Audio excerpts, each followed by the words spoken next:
Hey everybody, welcome to another episode of Off the Rails. Clarity versus contrast. What's the difference between the two? When to use it, when not to use it, all that jazz. Let's get into it. So, three example photos here that will help us to understand. First, I'll just show you what it does real quick, and then we'll get into the nitty-gritty if you're interested in that. So, contrast, which I've mentioned before, essentially makes everything that's dark in the image darker and everything that's a bit brighter in the image brighter. So the whites become whiter, the blacks become blacker, and we'll just see low contrast here. We'll raise the contrast, and you can see as I do it, all the shadow areas become darker and all the white areas become whiter. And this is kind of a pretty dramatic change. I would call it a global change. Not global in the sense of all around the world, but all throughout the picture uniformly. Everything that's white is going to get whiter. Everything that's dark is going to get darker. And it will definitely create some drama. It'll definitely create some pop in your image. And as with everything, use as much as you need, not more than that. Same goes with clarity, of course. And clarity, we'll see what it does here. It acts a bit differently. Most people will tell you that clarity affects the same way that contrast affects the whole image. Clarity just affects the midtone range. So it's midtone contrast, but it actually does more than that. So if we look at, first we're going to see what it does here visually, and then we'll get into the nitty-gritty. I have to stop myself from being scientific.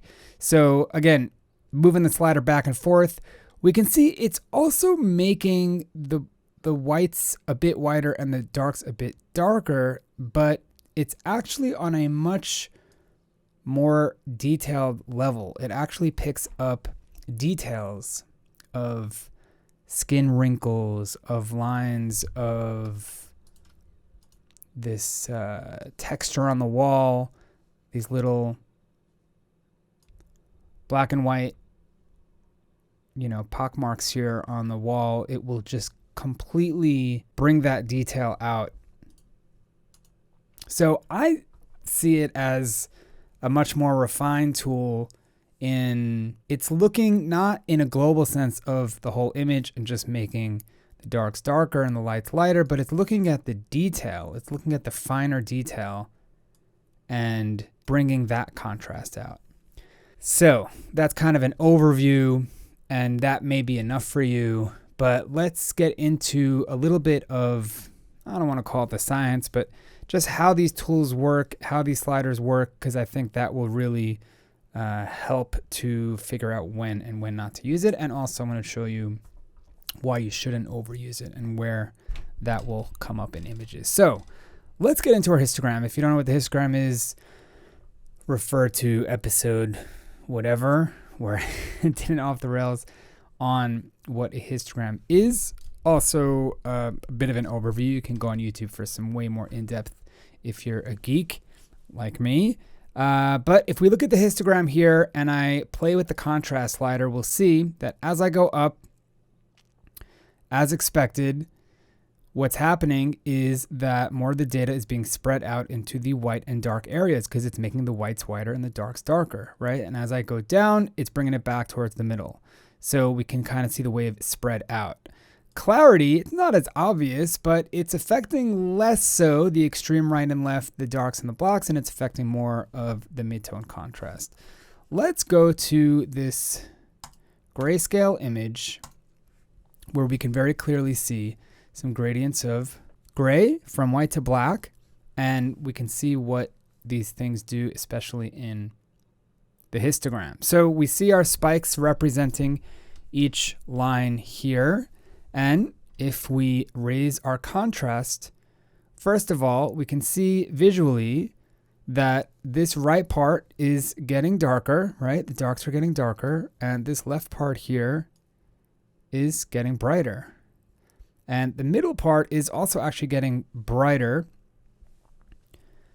So I guess Adobe sees that as a little bit to the right of gray, and it wants to amplify that. So the whites are getting whiter, the darks are getting darker, and then if we zoom in on the histogram here, we can see very clearly that it's being pushed to the extremes, being pushed to the edges of black and white, which is what we would expect contrast to do.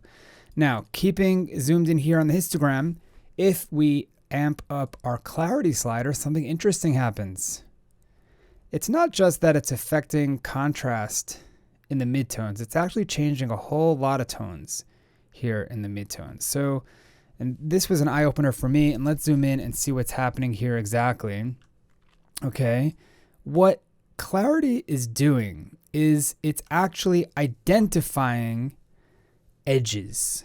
It's identifying parts of the image that have contrast of any kind between white and black, like these edges here, and it will amplify those edges, not the whole picture, which creates that detailed, which makes it look like it's being sharpened. It's what makes the image pop off the page so much with clarity, and we'll see it work here. I'm just going to raise the clarity slider here, and we see something interesting happen. Okay, let me go back and forth just so you could see. It's not uniformly just raising this gray or raising this white or lowering this black. It's actually changing the edge so that the edge appears to have more contrast. What that means is it'll make this dark a little bit darker, but right next to it, it'll make it a little bit brighter so that this edge, so that this black line is even clearer, because right next to it, it's making it a little bit brighter. And if we go here, a little bit more subtle, but you see it's making this edge to the right a little bit darker, and then it'll fade off into a lighter tone because it's really just wants to focus on the edge, because its clarity is amped up all the way to 100. So it's going to continue to work beyond the edge because it's at such an extreme value, but it's this edge that it's trying to pop out of the page.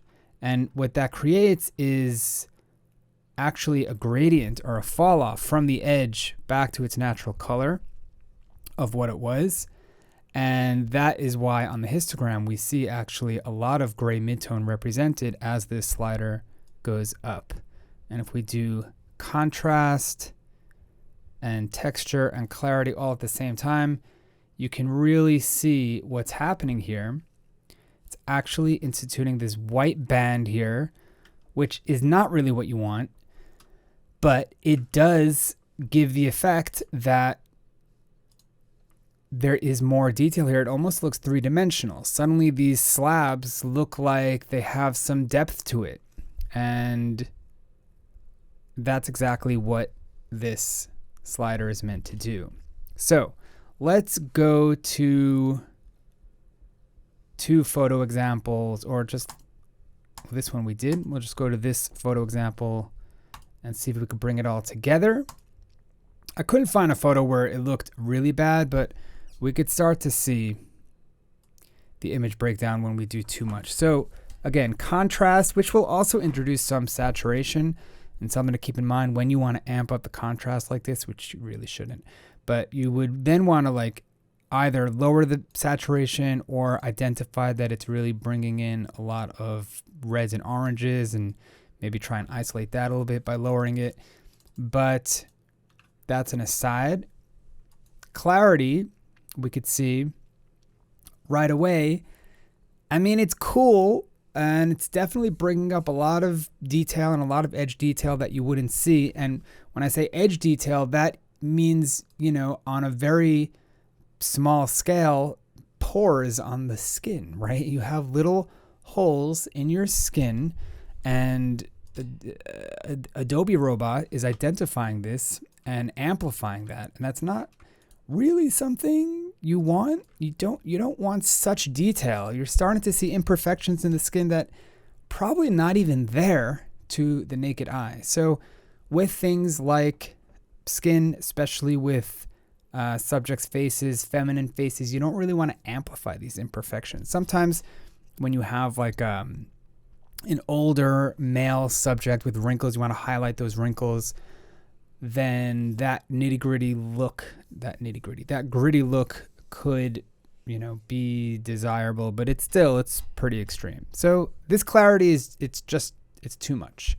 It's very extreme. And when you start getting to these extreme measures, you're also going to start seeing something called a halo effect. And it's not super clear here, but it is instituting a little bit of white around the subject. And that goes back to, you see there's some white that it's incorporating here, right? Just outside the arm. And that goes back to our explanation over here of why it's doing that. So to wrap it up, the way to use it responsibly really is to go to a brush, go to your clarity, and just paint on what you want to pop. I think the hands in this case would be nice to pop out, and you don't want to go to 100%. That's just going to look ridiculous. So, just a little bit, especially blurred areas in the background. I find it does not look good when you have a clarity slider up. When I see this like bokeh background that's supposed to be soft, and then because you amped up the clarity slider so much, you're essentially sharpening these details that aren't supposed to be there, and that's what makes the image, to my eye, look very fake. So that is something that you generally want to avoid. And again, I would just responsibly take a brush, give yourself a little bit of clarity, and bring out certain elements that you want to bring out. Maybe you want to bring out the arms a little bit, maybe fabric of the clothing, and leave the rest of the image alone. So that is clarity versus contrast. I hope that sheds some light on the subject, and I hope you can use it responsibly. Don't overdo the sliders. In general, I say find a spot that looks good to you on the slider and then lower it, because it's probably too much, and a little bit goes a really long way. Thanks to Jonathan Cohen for letting me use your photo here, and Irina Dodio over here from a previous year that I grabbed that from. And that'll do it for this week. Off the Rails. Hope you guys are having a good week. I'll see y'all next week. Happy shooting.